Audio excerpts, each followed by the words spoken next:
Si vous voulez que ça marche avec une femme qui a un attachement évitant, messieurs, il va falloir être très solide sur vos appuis, très fort émotionnellement. Pas quelqu'un de parfait, pas quelqu'un de froid, juste un homme stable, très sécure pour justement créer de la sécurité dans la relation.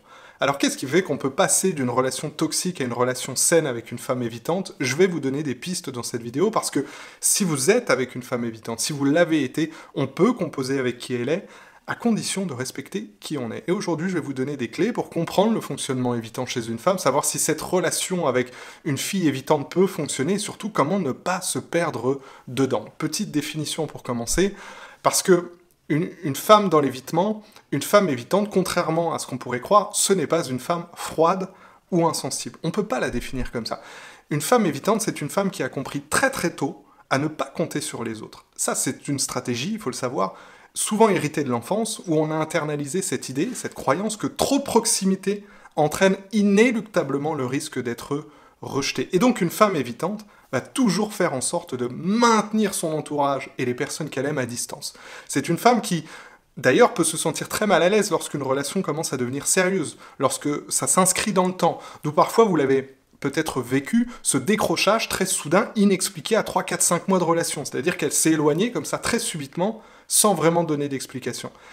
Dans la relation de couple, si ça arrive jusque-là, une femme évitante va souvent ressentir son partenaire comme étant trop demandeur, voire carrément étouffant, dès qu'il évoque ses besoins affectifs. D'accord? Si vous lui dites, par exemple, à cette femme, j'ai besoin de plus de tendresse, ce qui est normal, si vous évoquez votre langage de l'amour, vos besoins affectifs, que vous faites sinon une vraie demande d'engagement du type, bah voilà, ça fait X mois qu'on sort ensemble, j'aimerais qu'on officialise notre relation, là, elle va prendre peur. Ça risque vraiment de la braquer, de la fermer. Pour une évitante, l'amour, ça brûle, c'est presque dangereux, donc il faut cette femme, qu'elle garde le contrôle, et elle le fait par la distance. Hein, parce que, encore une fois, il y a cette croyance en elle, qui, parfois inconsciente, qui est si je me montre vulnérable, si je me laisse aller, si je parle de mes sentiments, si je me dévoile, je vais souffrir, on va me rejeter. Et si vous, en face, d'accord, vous êtes plutôt dans un attachement, on va dire, anxieux, c'est-à-dire le genre d'homme qui s'accroche à tout prix pour ne pas perdre, qui donne beaucoup dans ses relations. Si vous avez constamment cette peur de l'abandon, si vous angoissez dès qu'une femme prend un peu de recul, dès qu'il y a des silences, si vous êtes vachement en demande de preuves qu'on vous aime encore dans vos relations, si vous vous dites « merde, j'ai dû faire une bêtise » dès que votre partenaire vous refuse un câlin, eh ben ça va la faire fuir encore plus. Parce qu'une femme évitante ou pas, il faut le comprendre, a des besoins affectifs et sexuels. Donc comment elle va faire pour les combler? Comment elle va faire pour satisfaire ses besoins d'attention, de contact humain avec les hommes? Eh ben, c'est très intéressant, une femme à l'attachement évitant, va se lier généralement avec des personnes, des hommes, davantage portés, écoutez bien, sur la satisfaction des besoins des autres, sans rechercher de réciprocité. Qui sont ces hommes-là? Ce sont typiquement des hommes très sauveurs, trop gentils, très nice guy, vous savez, qui donnent, même ce qui n'est pas attendu dans la relation, et qui surtout acceptent, ces hommes-là, de ne pas recevoir autant par manque d'estime de soi. Mais ils n'ont pas besoin d'exprimer des demandes, et c'est très pratique pour une évitante, parce que qui dit pas de demande, dit j'ai rien à donner. D'accord? Et donc, les femmes évitantes vont beaucoup s'enticher d'hommes comme ça, qui sont dans la démonstration permanente, qui se donnent à fond, et qui finalement n'ont pas une assez bonne estime d'eux pour dire quoi que ce soit. Des hommes qui s'adaptent à tout, qui posent pas de limites, qui finissent par s'oublier dans la relation, et donc le profil de sauveur, voilà, matche très bien avec l'évitante. Hein. Le sauveur, c'est quelqu'un qui dévolue toute son énergie, tout son temps aux femmes, qui donne sans rien demander en retour. Voilà, donc ça c'est idéal en fait pour une femme évitante. Alors, je fais un petit disclaimer quand même. Une femme évitante, il faut bien comprendre que elle est insécurisante. Elle crée de l'insécurité dans la relation avec n'importe qui. Je veux dire, même les gens stables pourraient se sentir insécurisés par une femme évitante. Dire le chaud-froid, on fait l'amour et le lendemain, elle m'adresse plus la parole, c'est-à-dire un pas en avant et 3 pas en arrière à chaque fois, c'est très insécurisant pour tout le monde. Moi, aujourd'hui, je me considère sécure. Je pense qu'une évitante pourrait me faire facilement retomber dans mes anciens schémas de gentil garçon, d'accord, qui donne et qui est dans l'autosacrifice. Et moi, j'ai régulièrement, vous savez, des élèves qui me disent « Moi, Quentin, je transite, j'ai l'impression que je transite vers du sécure, je fais les efforts que tu me demandes, mais ça marche toujours pas. » Ben oui, parce qu'en fait, avec une évitante, la relation sera toujours insécurisante, même pour quelqu'un qui a travaillé sur lui, même pour un homme stable, ancré, qui aujourd'hui arrive à mieux gérer ses émotions, ne pas être trop nécessiteux, même pour un homme qui est de moins en moins anxieux parce que ce va-et-vient, je vous le disais, un pas en avant, 3 pas en arrière, ça bousille le système nerveux. Ça bousille le système nerveux. C'est ce cycle chaud-froid que crée une personne, une femme évitante. Un jour, elle est tendre, connectée, le lendemain, elle est distante, elle est froide, elle est silencieuse. Ce comportement, ça va activer en vous un état de vigilance qui est permanent, d'accord? Et votre système nerveux, c'est ce qui gère, pour rappel, vos réactions au stress, à la sécurité, à la menace. Bah, ça va faire que quand une personne vous approche ou vous vous détendez, quand elle s'éloigne sans explication, vous allez vous crisper. Et avec une femme évitante, bah, vous allez vivre en alternance entre l'impression que vous vous faites rejeter et l'impression que vous êtes en train de connecter avec elle. Et ce yo-yo émotionnel, il va maintenir votre système nerveux dans un état d'alerte chronique. Vous ne savez jamais à quoi vous attendre, vous anticipez la prochaine fois où elle va se fermer, vous êtes constamment en train de scanner ses comportements pour voir si tout va bien, vous allez marcher sur des œufs. La conséquence de ça, c'est de la fatigue, vous allez perdre confiance en vous, être tout le temps hyper vigilant, être très anxieux, relationnellement, devenir obsédé par tous les signes de distance, vous allez commencer à douter de votre valeur, etc. Encore plus si, à la base, vous êtes déjà quelqu'un d'un peu anxieux, avec cet attachement et cette peur du rejet. En résumé, ce va-et-vient constant, bah, c'est pas juste agaçant, c'est vraiment déstabilisant au niveau biologique. Vous allez passer votre temps à monter en stress, à redescendre, à remonter, ça épuise littéralement le cerveau, et ça peut même réveiller chez vous, je vous le disais, un style d'attachement anxieux à la base que vous n'aviez pas avant. Hein. On peut devenir anxieux à cause d'une évitante. D'accord? Donc, si vous êtes avec une évitante, généralement, vous allez beaucoup subir la relation. Ça va vous pousser, malheureusement, potentiellement à filtrer un peu votre authenticité parce que avec une femme évitante, vous allez pouvoir de toute façon prendre soin de vous, prendre soin de la relation, mais à 50% uniquement. Je veux dire, on ne peut pas prendre soin des autres, on ne peut pas guérir les autres, encore moins quand c'est une question d'attachement. Pour rappel, dans une relation amoureuse, vous avez juste la main sur vous, votre partie à vous, on ne peut pas faire des miracles, il y a des cas où vous ne pourrez rien faire, vous n'avez pas de contrôle sur les femmes, et vous n'êtes pas dans la tête de cette femme évitante, hein, d'accord? Et en parlant de leur tête, les évitantes, il faut bien le comprendre, sont dans une lutte permanente avec elles-mêmes. Hein. Donc la question c'est, est-ce qu'une évitante peut changer? Oui, une évitante peut changer, mais généralement pas comme vous l'espérez, et pas forcément dans les délais que vous aimeriez. Encore une fois, une femme évitante ne fuit pas l'amour, elle fuit ce que l'amour réveille en elle, d'accord? Elle fuit le risque d'être blessée à nouveau. Et donc, c'est pas qu'elle vous aime pas, c'est qu'elle a une peur profonde de souffrir qui s'exprime, ce besoin de ne pas s'attacher complètement. Donc une évitante peut changer à condition de le vouloir, et bien sûr d'en prendre conscience de son schéma d'attachement. Et en partant du principe que vous aimez cette femme, voilà, vous me dites, moi Quentin, je suis dans une relation avec une femme évitante, je ne veux pas la perdre, on a des enfants ensemble, on a construit plein de choses ensemble, comment faire? Ben, je vais vous donner quelques pistes. Premier conseil que je peux vous donner, cette femme doit sentir que vous n'essayez pas de la changer. Ça c'est très important. Si j'ai un conseil, premier conseil à vous donner, essayez de ne pas utiliser le mot évitant dans la relation. Si votre partenaire est évitante, n'utilisez pas ces étiquettes psychologiques. D'accord? Parce que plus vous allez essayer de mettre des mots sur son problème, plus généralement elle va se braquer. D'accord? Si vous lui dites, là, tu es en train d'agir en évitante, même si c'est vrai, hein, même si c'est vous qui avez raison, le fait d'étiqueter son comportement risque de beaucoup la mettre sur la défensive. Elle ne se sentira pas vue, pas entendue, juste jugée, et elle va bloquer, croyez-moi, toute possibilité de lien. Donc l'alternative, c'est vraiment d'arriver à exprimer plutôt votre ressenti, dire bah moi je me sens seul quand tu t'éloignes sans prévenir, je comprends pas quand tu souffles le chaud et le froid, plutôt que de pointer vraiment du doigt son problème, même si un coach, un psy vous a dit exactement qu'elle tombait dans la case de l'évitante. Dans le prolongement, réduisez la critique au maximum, d'accord? Parce que la critique pour une femme évitante, je veux dire, c'est comme du carburant, c'est comme mettre de l'huile sur le feu, d'accord? Elle va se fermer encore plus et s'éloigner, parce que ça va renforcer l'idée pour cette femme que les relations ne sont pas sûres, d'accord? Que ça ne vaut pas d'y mettre de l'énergie. Au lieu de ça, essayez de plutôt renforcer ce qui fonctionne dans la relation, de garder le focus sur les aspects positifs, parce qu'il est très courant que la femme évitante voit déjà l'autre comme un problème, et donc que chaque critique que vous faites à son égard renforce ce qu'elle se dit, c'est-à-dire le problème, c'est pas moi, j'ai pas à changer, le problème c'est toi, c'est parce que t'arrêtes pas de me critiquer, etc. Donc quand vous lui dites, tu dois arrêter de faire ça, j'aime pas quand tu t'éloignes, pourquoi tu m'envoies pas de texto, etc. Finalement, l'évitante va juste se dire, il m'énerve, il me critique, on n'est pas fait pour être ensemble, je dois m'en aller. D'accord?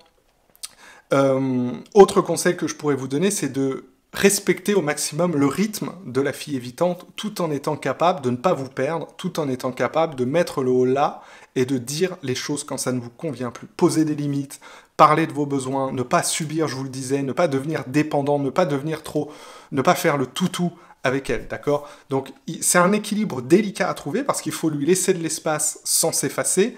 Et vous avez quand même le droit de poser vos limites, vous avez le droit de lui dire bah, « je suis pas à l'aise quand tu coupes le contact pendant plusieurs jours », d'accord? Le respect du rythme de cette femme n'exclut pas le vôtre, mais sans envahir. C'est-à-dire ne l'attaquez pas, ne l'obligez pas à parler, ne la forcez pas à aller dans l'intimité, parce que ça, je vous l'ai dit, ça va provoquer exactement l'effet inverse, d'accord? N'oubliez pas aussi que le silence d'une évitante n'est pas toujours contre vous, hein. Parfois, cette femme va s'éloigner non pas parce qu'elle vous en veut, mais parce qu'elle se sent submergée par ses propres émotions. C'est pas toujours du rejet, c'est une tentative de régulation, c'est-à-dire qu'elle a besoin de se mettre à l'écart pour se réguler, retrouver ses esprits. Donc l'idée, c'est voilà, plutôt de dire, des fois, quand vous la voyez justement s'éloigner un petit peu, de lui dire, écoute, je suis dispo si tu veux en parler, mais sans lui imposer un moment précis, vous ouvrez la porte sans forcer l'entrée. Je vous le disais aussi, ne pas céder à l'anxiété ni à la dépendance affective. Les évitants, les femmes évitantes se méfient beaucoup des émotions fortes, les leurs comme les vôtres, d'accord? Donc elles peuvent se fermer davantage si vous explosez, si vous vous mettez en colère, si vous faites preuve de trop de besoins, d'accord? Donc ne vous laissez pas aspirer dans la dépendance affective. Si vous êtes, encore une fois, anxieux dans votre style d'attachement, vous risquez de chercher constamment des preuves d'amour, d'être rassuré, et ça va la faire fuir encore plus, et vous allez souffrir encore plus, d'accord? Donc ne faites pas, ça c'est un conseil basique, mais c'est toujours un bon conseil, ne faites pas de cette femme et de cette relation votre seul pilier émotionnel. Appuyez-vous sur vos amis, vos projets, vos ressources. Plus vous vous recentrez sur vous, plus vous devenez vous revenez à un équilibre et plus la relation a une chance de se stabiliser. Une relation saine commence quand vous ne remettez plus votre équilibre émotionnel dans les mains de l'autre. Ne pas mettre son bonheur dans les mains de la fille en question, c'est très très important, sinon vous allez vous mettre en posture basse par rapport à elle, elle va prendre le dessus, et dès que vous commencez, façon de parler, être au beau vouloir de la fille, c'est fichu. Elle sait qu'elle a le contrôle, vous allez perdre le lead, elle va prendre le rôle de l'homme, vous allez freiner votre authenticité et subir la relation. D'accord? Et ça, c'est vraiment ce qui pourrait arriver de pire. Encore plus si vous êtes déjà dans une attitude un peu anxieuse, évitante, vous allez avoir la tête basse, faire attention à tout ce que vous allez dire, d'accord, et vraiment subir la relation. Donc il faut au contraire rester ancré, et je sais que c'est très difficile d'être leader avec une femme évitante, d'être vraiment soi-même, c'est vraiment très difficile de trouver l'équilibre, mais c'est vous qui l'avez choisi, vous avez choisi de vivre avec une évitante, donc ça va être difficile, d'accord? Enfin, ne pourchassez pas cette femme, d'accord? Parce que votre instinct vous dit peut-être de rattraper cette femme, d'essayer d'éclaircir les choses. Mais chez une femme évitante, je vous l'ai dit, plus vous insistez, plus elle va s'échapper. Donc si elle s'éloigne, surtout, vous devez apprendre à être plus à l'aise dans les silences, ne lui courez pas après. C'est totalement contre-intuitif, je le sais, mais il faut savoir lâcher prise au bon moment. Une évitante a besoin de ressentir qu'elle choisit de revenir, pas qu'elle y est contrainte. Je répète, elle a besoin de se dire « c'est moi qui choisis de revenir vers lui » et il ne faut pas la contraindre, d'accord? Parce que plus vous allez lui courir après, plus elle va fuir. Pourquoi? Parce que, pour rappel, c'est un mécanisme de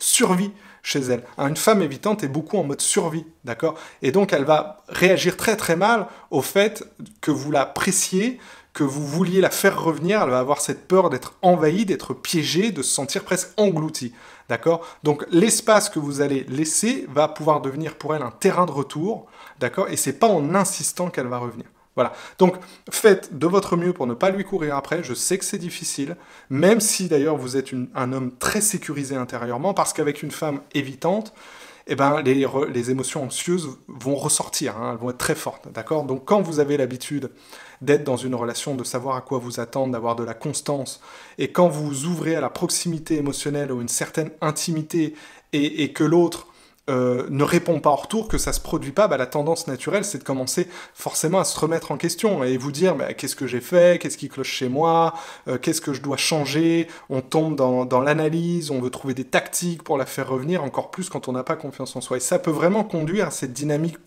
je pourchasse et elle s'enfuit, poursuivant, poursuivi, où la fille évitante devient celle qu'on poursuit, et la personne non évitante, qu'elle soit d'ailleurs sécurisée ou anxieuse, c'est-à-dire vous, se met constamment à vouloir rattraper l'autre, en fait. Et cette dynamique qui est épuisante, en fait, va pousser la personne évitante à s'éloigner encore plus. Voilà.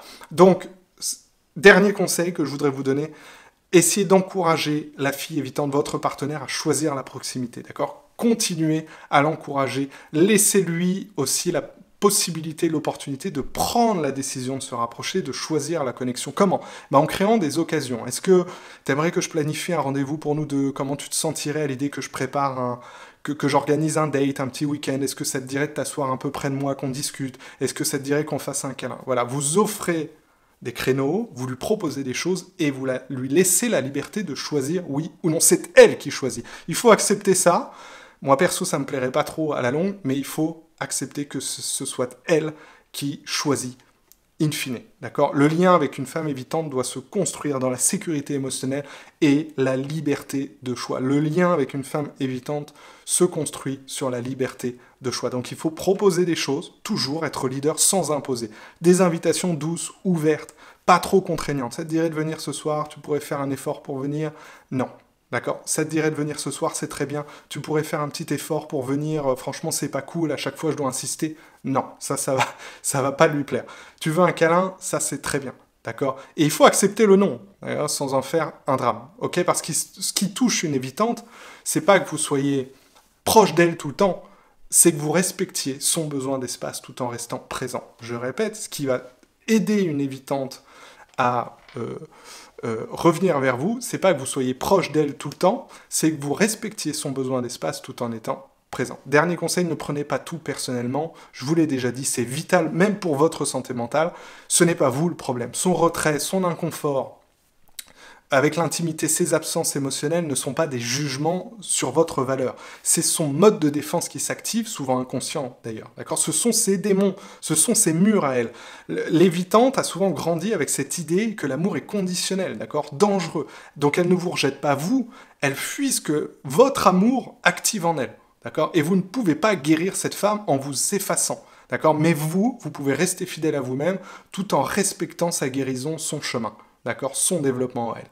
Okay? Et évidemment, n'utilisez pas d'ultimatum, d'exigence pour obtenir ce que vous voulez, d'accord? Ou pour changer son comportement. Quand on est avec une femme évitante et je le sais qu'on a épuisé toutes les tentatives d'approche, il y a beaucoup d'hommes qui finissent par dire à leur partenaire évitante, écoute, si tu changes pas, c'est fini, si tu ne t'ouvres pas plus, moi j'arrête, on couchera plus ensemble, soit tu vas en thérapie, soit on se sépare, lis ce livre, tiens, c'est sur les évitants, écoute ce podcast, va à cet atelier. Mais quand la personne est dans un état d'évitement, poser des ultimatums, encore une fois, ça va renforcer en elle ce sentiment qu'elle a pas le droit d'avoir des besoins.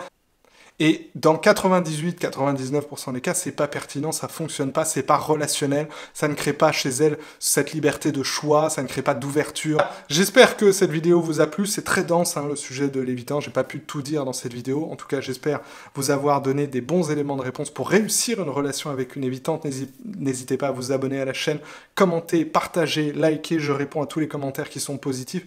Allez voir les liens dans la description, il y a notamment l'accès à une formation gratuite pour attirer une femme géniale en travaillant sur les blocages intérieurs.